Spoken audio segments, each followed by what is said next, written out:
అధికార వెబ్సైట్ తరహాలోనే సోషల్ మీడియాలో వైరల్ అవుతున్న నకిలీ వెబ్సైట్ను విజిలెన్స్ విభాగం గుర్తించింది. దీని ద్వారా కొందరు వ్యక్తులు భక్తులను మోసగించే ప్రయత్నం చేస్తున్నారని అప్రమత్తంగా ఉండాలని కోరింది. టీటీడీ అధికార వెబ్సైట్ను పోలి ఉండేలా డొమైన్ పేరులో స్వల్ప మార్పులతో ఈ నకిలీ వెబ్సైట్ రూపొందించారని పేర్కొంది.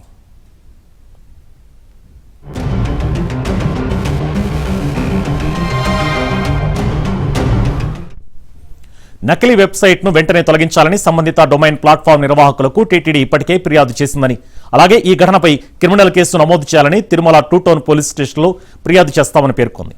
టీటీడీ సేవలు, దర్శనం, వసతి, ఆన్లైన్ టికెట్లను అధికారిక వెబ్సైట్ ద్వారా మాత్రమే బుకింగ్ చేసుకోవాలని భక్తులను టీటీడీ కోరింది.